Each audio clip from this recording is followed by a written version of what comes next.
When I was about 9 years old, I went to the local 7-Eleven and discovered what superhero comics were all about. And I was pretty lucky. I got to discover Jack Kirby's Fourth World and the Avengers Kree-Skrull War. And I've been a superhero junkie ever since.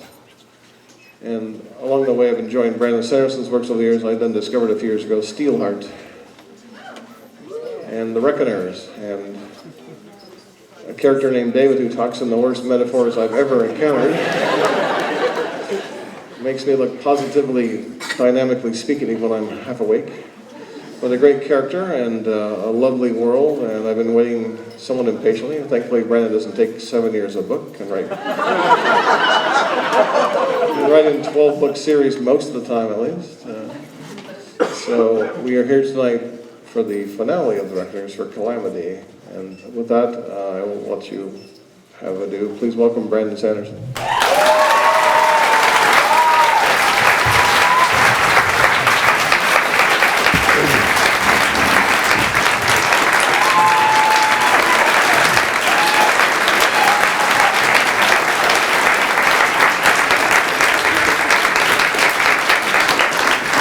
Hello, wow.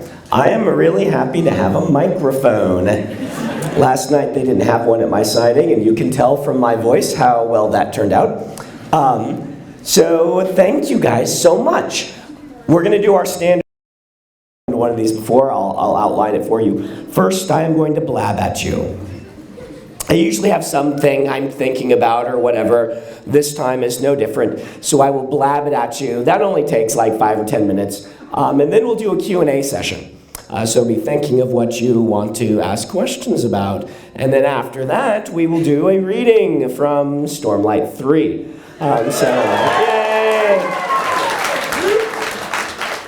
So for some of you, that will be a very exciting event, assuming my voice holds out.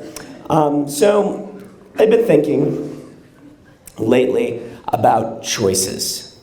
See, maybe it's about 10 years ago that I made kind of a bad choice. I didn't know it was a bad choice at the time, though, which is part of the problem. You guys heard of my series, Alcatraz versus Evil Librarians?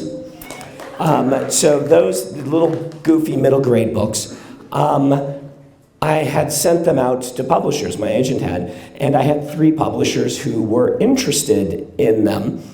And I came across the first big decision point in my career. See, my first book, Elantris, I had sold to Tor, I had sent to Tor, Tor had bought it, my agent had said, do you want to send this to other people? And I said, no, it's Tor, it's Robert Jordan's publisher, that's where I want to be. I didn't let him take it out and sell it, but these books I let him sell, and so I had to make a choice, and it was really hard. I spent several weeks calling and talking to the different editors, trying to decide where the best home for these books would be. I eventually chose an editor that I felt really was passionate about the books. And then 6 months later, she left the publisher. And I got orphaned, what we call in the business. It's not the kind that makes you into Batman, though. It's the kind where your book gets given to someone else at the publisher who doesn't really care about it. And then, the first book came out and was fine because that editor had worked on it. And then the second book just kind of got lost. And the series just went, and basically died a terrible death. So decision, like that one decision I had made, picking that editor, and she hadn't known at the time that she was going to leave. It's not her fault. It's not anyone's fault. It's just decision. Decisions are these interesting things. I don't know if you guys have read up on the research about choices, but I remember when I was in college, I had this friend. We had big dreams. He wanted to be a chef, and I wanted to be a writer. And the whole thing was I was going to become a millionaire author to fund his cool theme restaurant he'd come up with. I don't know why that's the way it was going to work, but that's what he came up with. And he wanted to have this restaurant. By the way, our coolest idea, you can take this and use it, but you have to use our names on the bottom.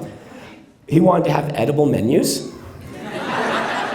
Right, it was going to be a tortilla, a big tortilla that you press in a thing and you break it out. It's got your menu on it, and then you eat it with the tortilla, the dip after. That's a cool idea, huh? Edible menus, trademark that, right? Boom. But he wanted to have this restaurant. The whole idea was choice. that you were going to be able to mix and match and have like 1,000 different options from the menu that you could eat. That was just like it was going to be the most choiceful, I can say that, right? Choiceful restaurant ever. The research says that's a terrible, terrible idea. And the psychologists are nodding their heads because it turns out human beings are really bad with choice. We really are. It turns out that the more choices we have, generally the harder it is for us to make a decision. Anyone had this when you like go out to dinner, right? You're like, where should we go eat? Silence. And then when someone finally offers an opinion, then everyone can go like, oh no, that's terrible. Because once they have, it narrowed down to one option, they can hate it.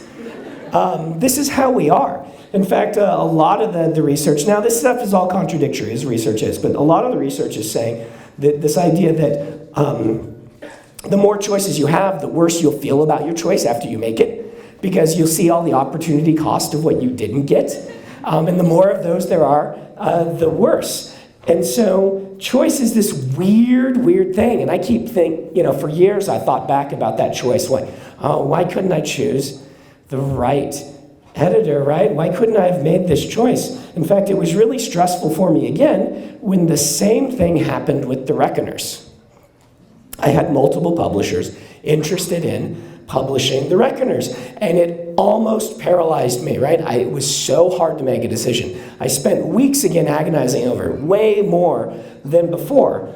And I've come to realize that this has an effect. You're like, Brandon, why are you telling me about this? Well, I know there are a lot of writers and artists who come to my signings, aspiring writers. I'm a writing professor. So this is one of the things I think about. And I often have people who come in line who say, what do you do about writer's block?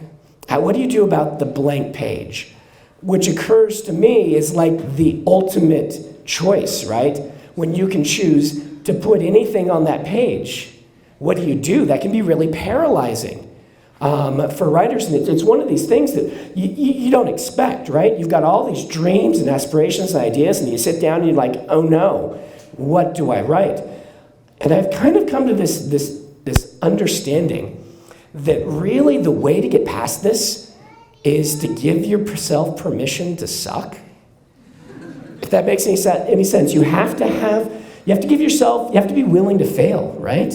That's really what it comes down to. When people are like, I can't make a decision, when I can't make a decision about a publisher for publishing my book, it's really not, how do I choose the best? It's, what if I make the wrong choice? What if I kill this series through a choice where I really couldn't have known, like I did the previous one, the empty page, right?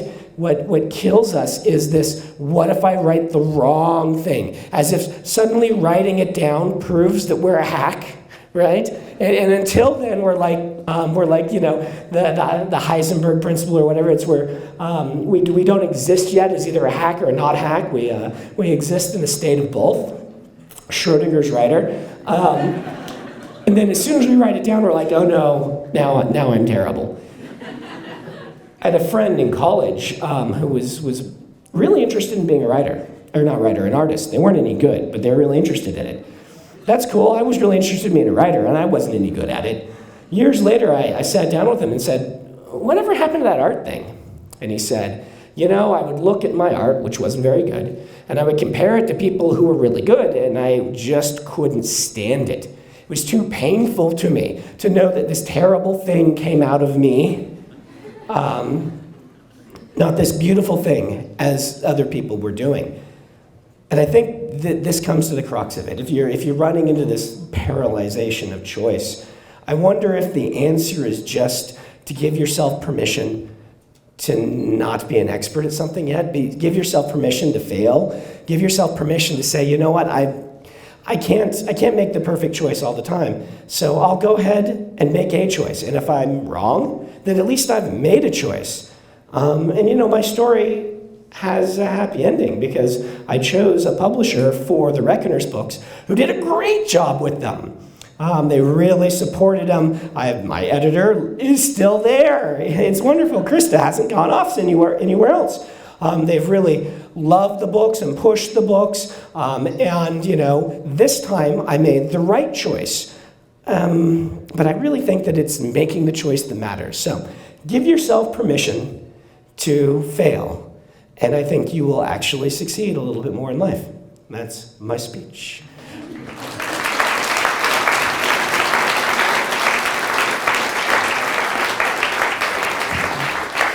I warned you, if you give me a microphone, I will start talking about stuff like that. So this is what happens when you're like, still a little bit professor. And, I'm mostly writer, but still a little bit professor. So I have to get up on my hobby horse. So, but we'll go to the Q&A now. And as usual, I brought gifts. If you ask a question, I'll give you one of these little things. I don't know if anybody likes these, but I think they're cool. They're like little stand-up versions of my characters. You can take to your cubicle and have them fight your stormtroopers and things like that. They have little stands. You fold the stand in half, by the way, and put the character on it, and then they can do stuff on whatever. So I would is there a young person who could run these around? I used to throw them to people, but I ended up hitting too many people. You want to do it? Okay, come on up here. So your job is to watch who I call on and to give them one of these, okay? And in exchange, you get to keep whichever one you would like for yourself, okay? Does that make sense? Makes sense, but I might have a bit of trouble with finding the right person. Well, no, they're people I call on. So you just watch and see who asked the question. You give them one of those, okay? All right. All right, so we'll go to this area right here. Go ahead, what's your question? So, I have Asperger's syndrome. Uh-huh. When I read for the first time I could identify with a character, and it was Steris. Oh, my pleasure. She says that she has Asperger's, and when she read the book Bands of Mourning and the other ones that have Steris in it, she identified a lot with Steris. I appreciate that. My question Yeah. is, what kind of research did you do to write this character? And did you talk to your autistic people?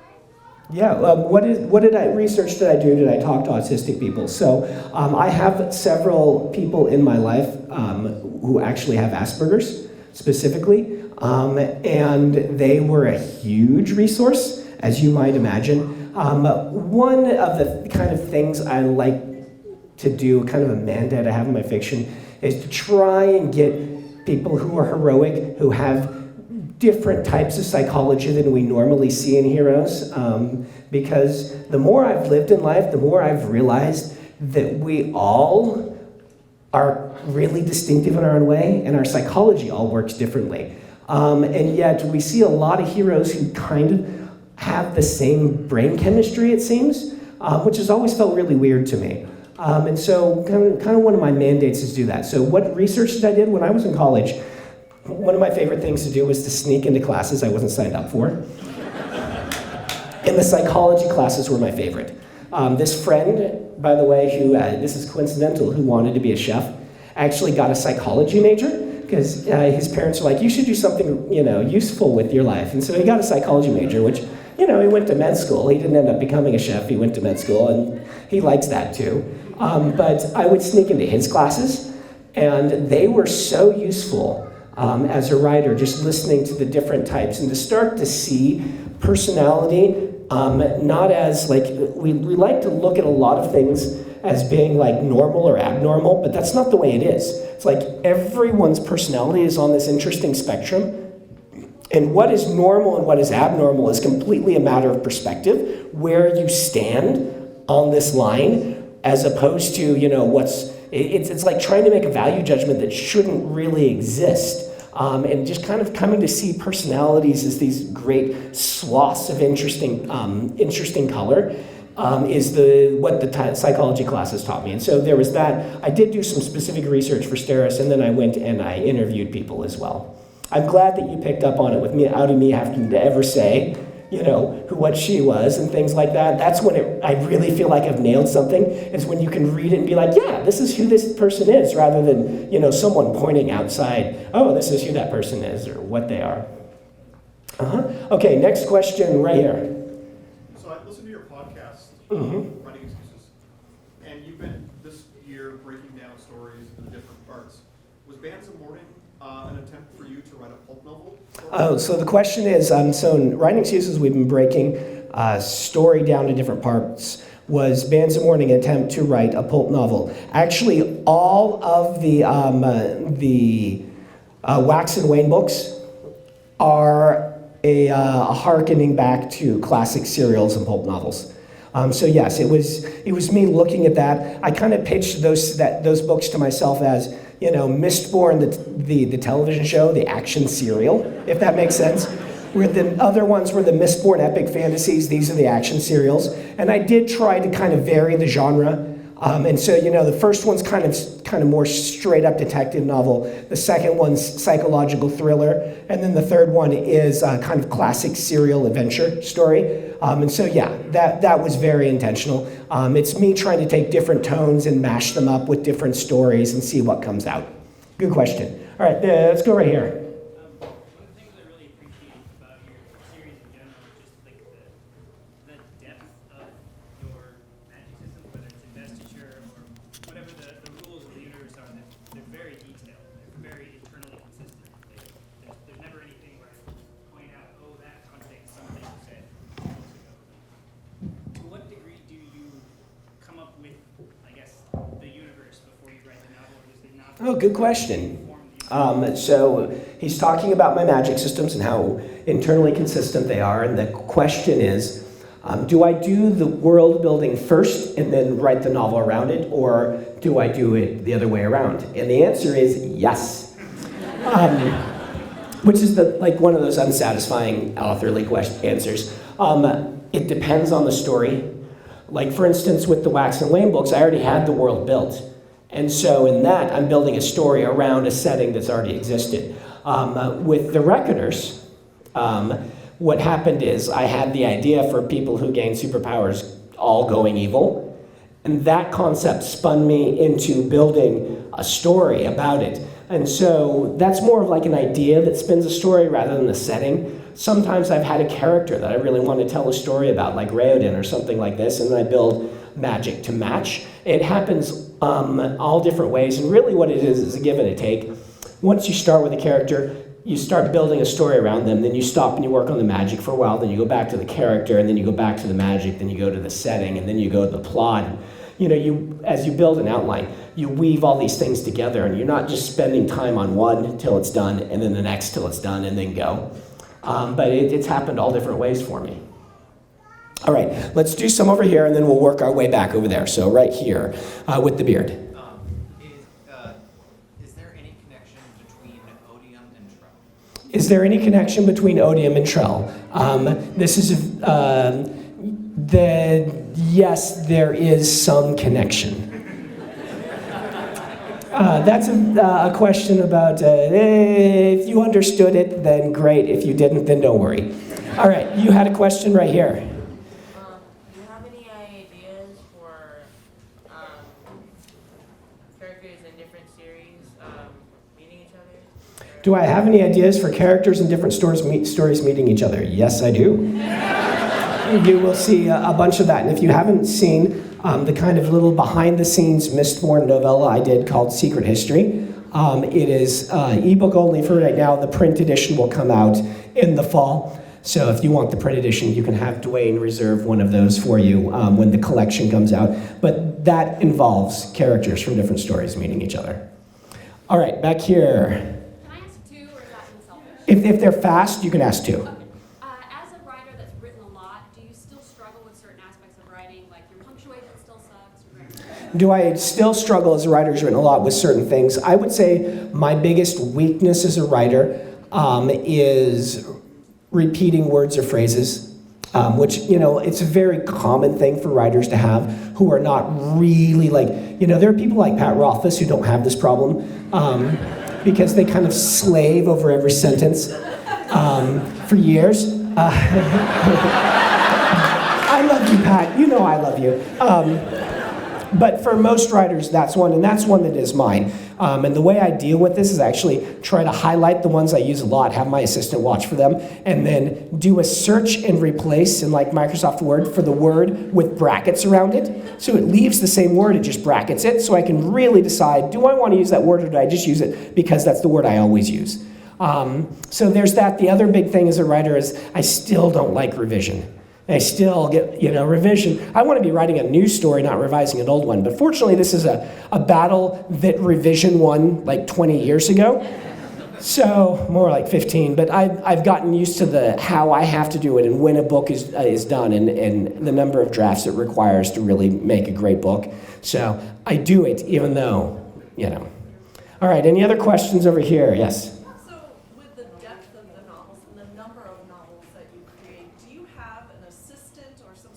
Oh, yeah.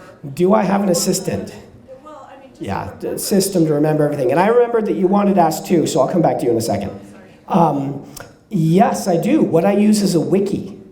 I use a personal wiki, just like Wikipedia, that is called, I use an open source software one called WikidPad. And I have someone whose job it is to read my books after I write them, go make all of those notes into the wiki with page references, so when I write the next one, I can look them all up in the book and things like this. And so, yes, they have a very fun yet tedious job. Okay, what was your other question? What level of completion do you write your novels and then submit it to the editor? What level of completion do I write my novels then submit to the editor? So here's a quick look at my drafting process. Draft 1, hopefully no one ever sees, right? That, I'm a momentum writer. A lot of writers are like this, where I can't stop in the middle and revise unless something is really broken. So if there's something I want to change, I just keep going and try it out for the next chapter. I'm like, oh, I needed another character in here. I will just add them in, and everyone will act like they've always been there, right? And I'll try it out for a chapter, and if it works, I'll keep going that way. If it doesn't, I'll cut them out and try something else in the next chapter. So first drafts can be really weird, right? You're like, am I supposed to know this person that everyone else knows? Have I forgotten who this was? And things like that, or, characters just vanish, or, I'll leave out the foreshadowing. Foreshadowing's really easy to put in later on. You're just like, stuff like this. Second draft is to fix all that stuff, right? I can sometimes send that on, but what I really like to send is third draft, which is the first polish, where I actually try to, for the first time, make it, pretty, or at least non-cringe-worthy. So that's what I send to an editor. That's what I also send to alpha readers, which are my writing group, my agent, my friends and family, and things like that. Once that gets back, I do a bunch of revisions until it's good. Then we get beta readers, which are usually community beta readers. So Alice has beta read for us a bunch of times. If you want to be one of those, I'm not the person to convince. Peter is the person to convince. He's my executive editorial assistant, not executive. I've got 3 assistants. They all have different titles. He's my editorial assistant. He's the one who picks the betas, and they do a bunch of reads. Then I do some drafts based on what they say, and then it goes to like proofreads and things like that. All right, let's go ahead and do some people in the middle. And if I don't get to your question, you can ask it when you come through, so it's okay. The young person right there. So for the Stormlight Archive series? The Stormlight Archive, how old are you? How old are you? 9? You're reading the Stormlight Archive? You are awesome.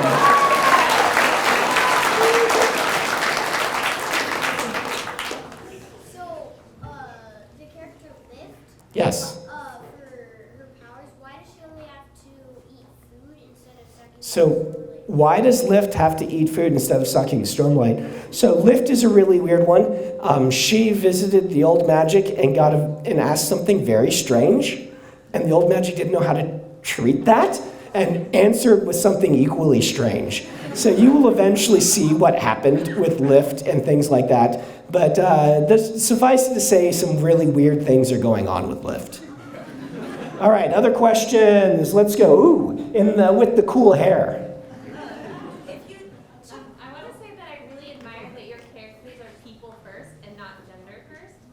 And I wanted to ask, does Does anyone call you Branderson? So she gave me a very nice compliment and asked if anyone calls me Branderson, and yes, it is starting to kind of catch on among the community, so I don't know. I don't know if it would be my first choice, but, you know, I will accept being called Branderson as opposed to, you know, people have called me BS since I was a kid, so you know, this is a step up, right? All right, the other one with the cool hair, there's 3 of you in a row who thought I called on you, so I'm going to call on each of you. So we'll do the lady right here, and then we'll go to the dude behind, okay? If you took somebody, an Allomancer, and put them in a different one of your worlds, could they still burn metal? So could Allomancers burn metal on other planets in the Cosmere? Yes, they could. Good question. With all the characters that you design, and you just said about how you put a character in and it fits and it works, are there any characters that you keep on a backlog to try and mix and see if they... Oh, yeah, good question. Are there any characters that I like keep on the back burner that I'm like, eventually I'll find a place for this character, they haven't worked yet? Totally. What I have is this notes file. It's literally called cool stuff that I need to use sometime. And it's like when I see something in news or I see something in I meet a person, I'm like, oh, I'm going to use that someday. And it can be years before I end up sticking them in. I want to see if I can remember. There was a cool example of this, actually, from one of my books. I'm trying to remember what it was, that I eventually managed to stick this in a book. It was years later, but it happens all the time. I'll try and think of it. When you come through the line, ask me. I'll try to remember it. But all right. Ooh, in the Mist Cloak, do you have a question? For the Wax and Wayne series, how do you come up with all Wayne's little wisecracks? How do I come up with Wayne's wisecracks? So here's the deal. It's kind of hard to write people who are more clever than you are, but it's one of the tricks you have to learn as a writer. The big difference is they make it off the cuff in the moment, and you can spend like a week or two trying to find the perfect thing to say in that moment, and that's really how it does. Often the characters who are more humorous or something that are more, like Wayne's a great example. It's very natural for him how he says things. It can take me weeks to come up with like a couple of lines of dialogue for Wayne, where other things, get written very quickly. My favorite Wayneisms are when I can have him use a word that looks, when you're reading along, you just assume it's a word, but if you go back and you're like, wait a minute, did he actually say defecation of character? Or something like that, so that you don't even notice it on the first read through. The things that a copy editor's like, oh, you used the wrong word here, those are the ones that are my favorite Wayneisms. Those take forever. All right, let's do some people in the middle back. All right, we'll go to the, oh, did I? I did yours, yeah. We'll go right there. Yes, you pointed at yourself. Is Dalinar's wife what? Is Dalinar's wife really dead? That is a read and find out, and you will discover it in the 3rd book. All right, right here. You had your hand up, yes. Not you, the guy, the lady in front, then we'll do the guy, okay? Yeah. Specifically in the Mistborn series, do you have a favorite emotional moment that you wrote? Do I have a favorite emotional moment that I wrote in the Mistborn series? I am an ending person. So I would say endings of various books and endings of series in particular are among my favorite. I'll just leave it there. All right, right there. Can you tell us anything about perpendicularities? Can I tell you anything about perpendicularities? No.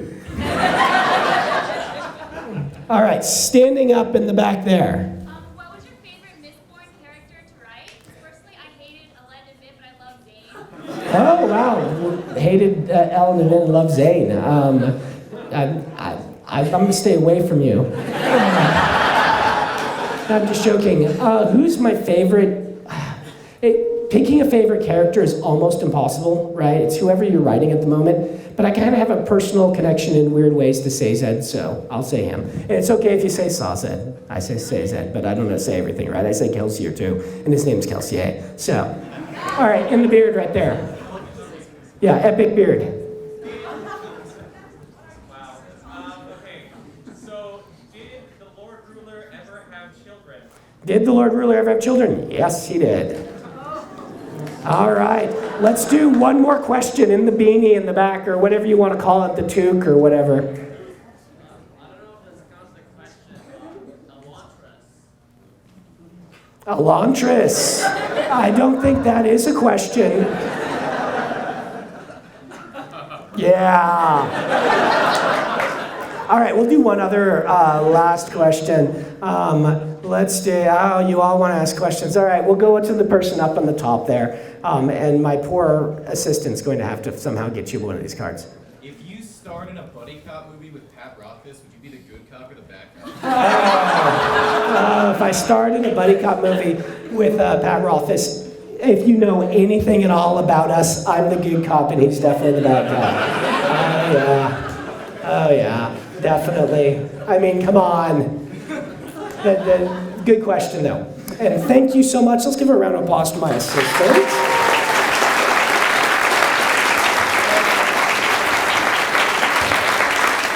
All right. So we're going to move on to the reading now. Let's see. If my Dropbox is still open, it is. All right, let me get a drink here first. Okay, you want these back? You can go ahead and keep the rest of them. Give them out as you wish. Thank you. Are you sure you want me to take all of them? Yep, I've got some more up there.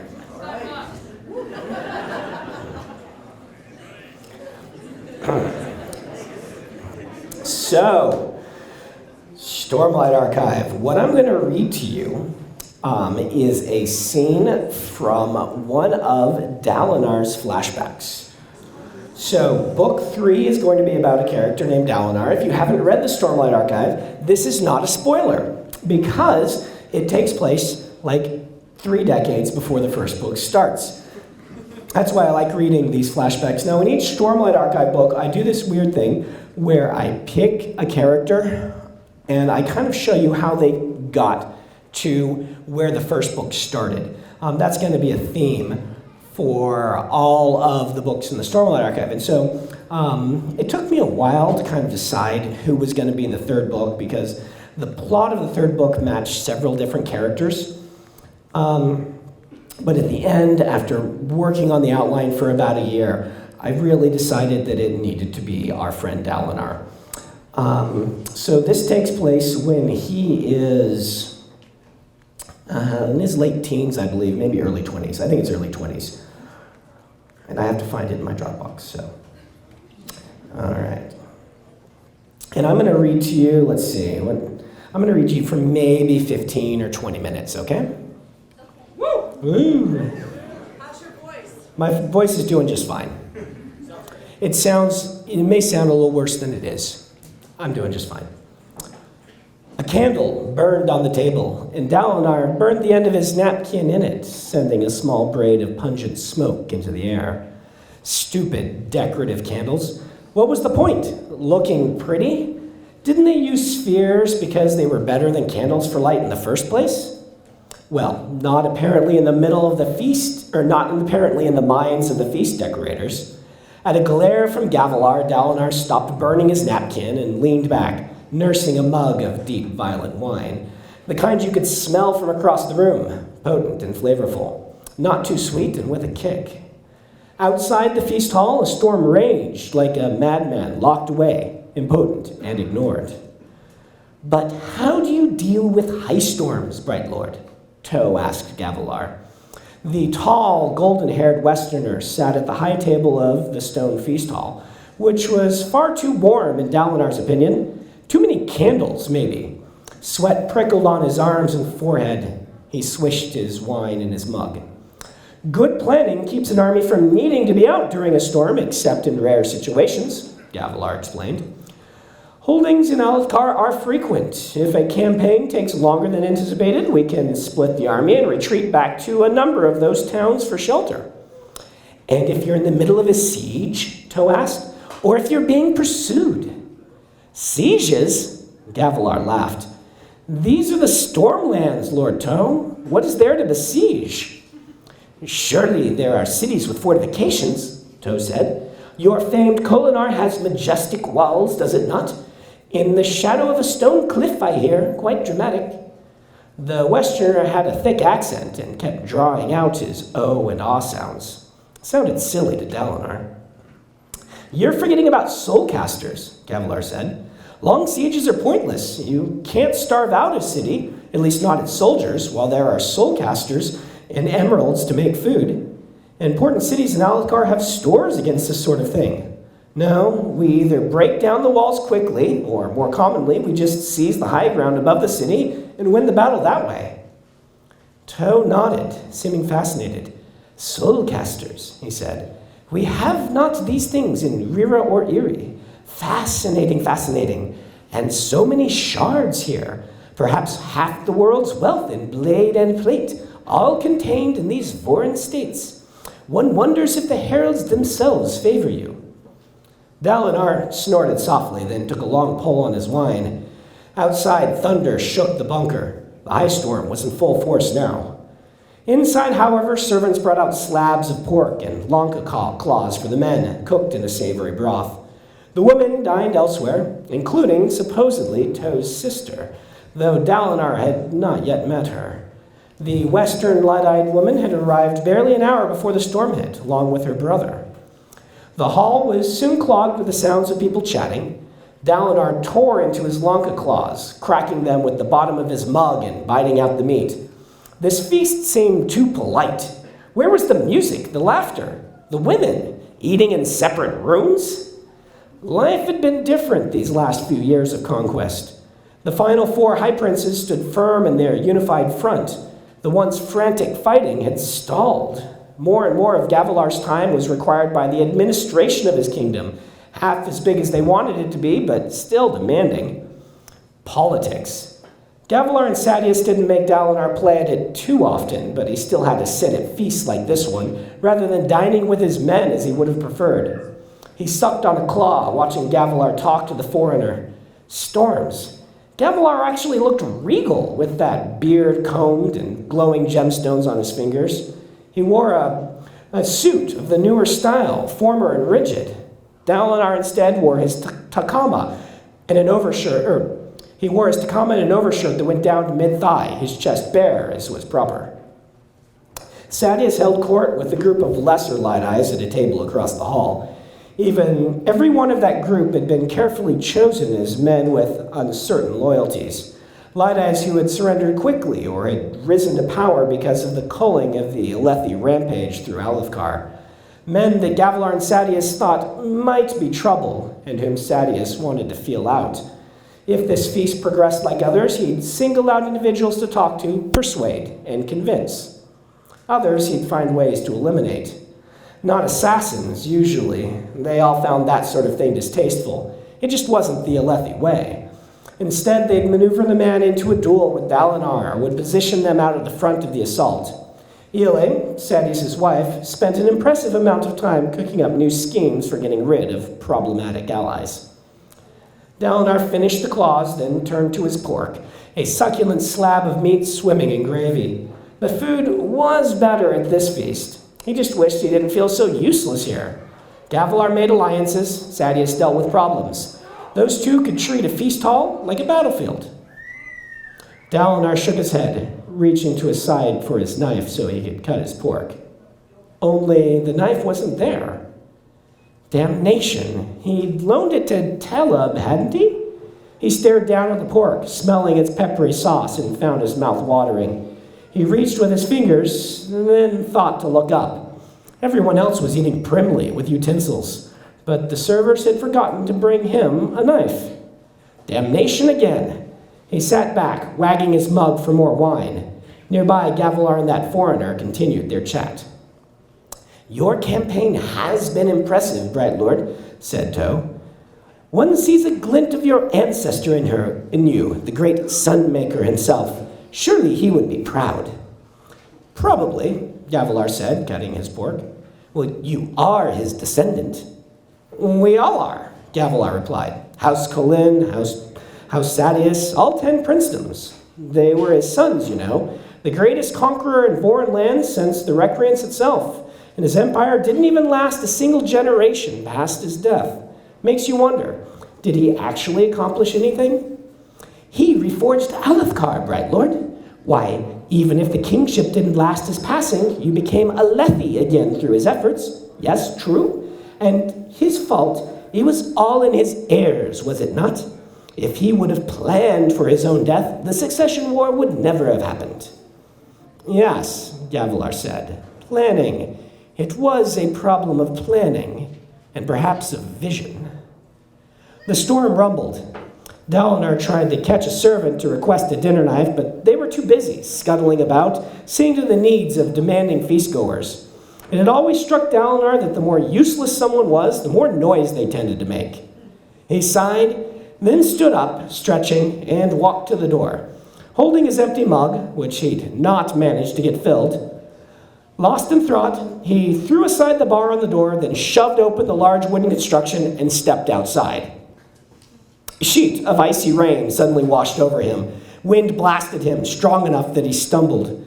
The high storm was at its height, raging, lightning blasting down like vengeful attacks from the heralds themselves. Dalinar struck out into the storm, his overshirt whipping about him. Gavilar talked more and more about things like legacy, the kingdom, responsibility. Hadn't it been mere 2 years before they'd ridden into battle, or hadn't it been a mere 2 years before when they'd ridden into battle laughing? Hadn't this all been about the opportunity to strike at their enemies, the weak houses of Alethkar, who had, over the last 2 generations, forced the once proud Kholin further and further toward irrelevancy? Thunder crashed, and the periodic slices of lightning were barely enough to see by. Still, Dalinar knew his way around well enough. This was a high-storm way stop, a place built to house patrolling armies during storms. Gavilar and he had been positioned at this one for a good 4 months now, drawing tribute from the nearby farms and menacing House Evankaw from just inside its borders. Dalinar found one bunker in particular and pounded on the door. No response, unfortunately, so he summoned his shard blade, slid the tip through the crack, and sliced the bar inside. He pushed open the door to find a group of armed men with wide, terrified eyes standing in a line, weapons out and held in nervous grips. "Teleb," Dalinar said, standing in the doorway, "did I loan you my belt knife?" "The good one, with the white spine ivory on the grip." The tall soldier, who stood in the second rank of terrified men, gaped at him. Your knife, Bright Lord?" "I lost the storming thing somewhere," Dalinar said. "I loaned it to you, didn't I?" "I gave it back, sir. You used it to pry that splinter out of your saddle, remember?" "Damnation, you're right. What did I do with that blasted thing?"